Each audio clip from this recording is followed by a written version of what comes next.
I am excited to talk to both of you today about gerrymandering and redistricting at a time when it's on a lot of people's minds. It has moved, it seems, in the public consciousness from a grassroots, nonpartisan effort that I know the two of you have been involved with to something that is more partisan in nature, right? Republicans, Democrats, everybody kind of getting involved, and we will get to that. But first, I just want to introduce our listeners a little more to you and to your organizations and the work that you have done to promote redistricting reform in your respective states. So, Emma, let's start with you.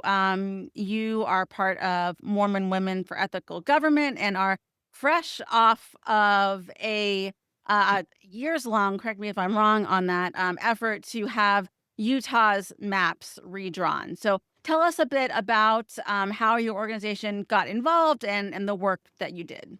Yeah, so I live in Salt Lake City, Utah, which has got one of the lowest scores for gerrymandering, or best score, depending upon how you look at it, I suppose. And when this saga started back in 2018, MWAG is the way I say our organization, was just kind of a baby organization. We were fairly new, trust partisan, grassroots, pro democracy. Our women really do come from along the political spectrum. And so when Better Boundaries and Legal Women Voters and others in Utah started advocating for this independent commission, it was an obvious thing for us to pick up and work on. And our members worked on it, and they shared it in their Facebook pages, and they got out and they got signatures, and it was something that was a really meaningful one of our first steps, honestly, in forays into the nonpartisan democracy space. And then this process happened. It was this amazing process. The maps were drawn, all in the public eye and so participatory and everything you would want from something that is really helping build civic muscle. So when those maps were rejected by the Utah legislature and their own maps were put in place, that set us up for our current legal battle, which we were plaintiffs in. Several of the individual plaintiffs are MWAG members, and together with the Legal Women Voters and an amazing legal team, we've been able to have a big win in which the maps have been the current maps have been thrown out, and we should have new maps by November 10th at the latest is what we're looking at right now. Yeah, that's great. And we'll come back to some of that in a minute. But Carol, you are with Fair Districts PA here in Pennsylvania, and your story is somewhat similar, somewhat different than what Emma just described. Walk us through how Fair Districts PA came to be and the work that your organization did to have Pennsylvania's maps redrawn. Yeah, so we are a fiscal project of the League of Women Voters of Pennsylvania, and we began in January 2016 to lend support to efforts to change our state constitution to create an independent redistricting commission. So we have been working on that since 2016. We've never gotten a bill out of committee, but we've come close a few times, and we've presented information to over 1,300 of meetings with over 50,000 people attending and collected over 120,000 signatures in support of an independent commission. And we have not, gotten a bill passed, but we were very active in getting better maps this time around, in creating citizen maps and in asking for a more open public process and advocating for better maps. The league here in Pennsylvania had a lawsuit in 2017, 2018, which was the first successful partisan gerrymandering litigation in the country. And we went from having the worst congressional maps in the country to some of the best congressional maps. And I would say that our current congressional map is probably one of the most responsive in the country. And our current House map is much better. Our current Senate map is not quite as good as we'd like, but certainly better than it was. So advocacy, public attention has made a difference. Still hasn't won the lasting change that we'd like to see in a constitutional amendment. Yeah.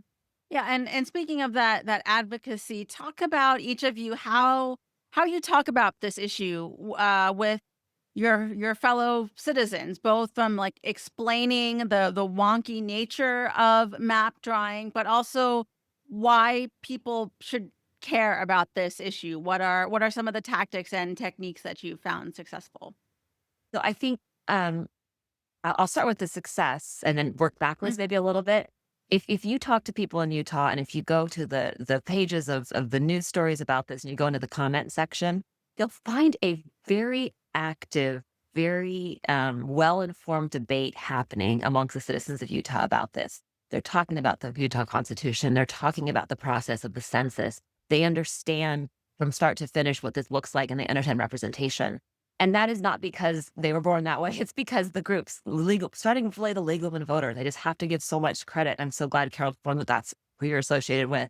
Just this is a long time, many years, very determined, persistent effort by a truly cross-partisan, truly nonpartisan group of women in this case who just had the stick with itness, frankly, to keep this in the public view and to do the hard work to help the public be well informed about it. And I don't know that there's any sort of magical formula I can give you here other than that a group of determined humans, in this case women, over a period of time who don't give up and who act with hope and know that what they're doing is what's best for representative democracy. These sorts of things happen in conversations. They happen and they read this article, then they read this article. And this is the sort of stuff that it's a long-term persuasion effort, and you have to have a lot of different people involved in it. And so there's no kind of magic formula to persuade people like it. But I will tell you, in Utah, having that process play out it's a persuasive mechanism in and of itself. Anyone who watched it play out got a sense of what it looks like when people come together across the aisle to draw maps that honestly take the map drawing out of the people who are incentivized to draw them in a certain way. And I think everyone understands that intuitively, that when you have power and you then get the chance to keep yourself in power, the impulse to do so is too much. It's too much to ask them to set that aside. So let's create this independent way to do it. And when people got to see the process and experience it and participate in it, it's hard to go back and take it away after that because they've gotten a taste of what real good participatory democracy looks like. Yeah. Yeah, and Carol, I know that's your dream for Pennsylvania, although it's a little tougher here because we don't have ballot initiatives the way that Utah does. Yeah, so the challenge is we have to go through the state legislature. So we have to go through the people who draw the maps, are the people who set the legislative agenda, are the people who control the caucus finances, are so there's a lot of control wrapped up in just a few people, and challenging that is hard. And can we do it? We're not sure. So we continue to work on that. I would say that citizens know that it's wrong, as you said. Citizens the most recent poll I saw by NBC, a large poll just came out. 82% of Americans think that we should have independent citizen redistricting commissions. 82% think legislators should not be in the business of drawing their own district boundaries. And it makes total sense. You don't let students grade their own papers. You don't get referees call their own games. You shouldn't be letting legislators choose their own voters. And people understand that. Getting those folks to give up that power is really difficult. Yeah, and Emma, you saw that in Utah, right? When the legislature kind of took away the power, and that is sadly part of a much bigger trend that's happened, particularly around when things are passed through ballot measures. The legislature will sometimes step in and say, "Yeah, actually, we don't think so." And so, talk about what that like. I know you went through the courts to ultimately, get new maps redrawn. But were there any efforts on MWEG's part to sort of work with legislators to try to get them to see things a different way? We are all about peaceful, persistent persuasion, to use all the P's.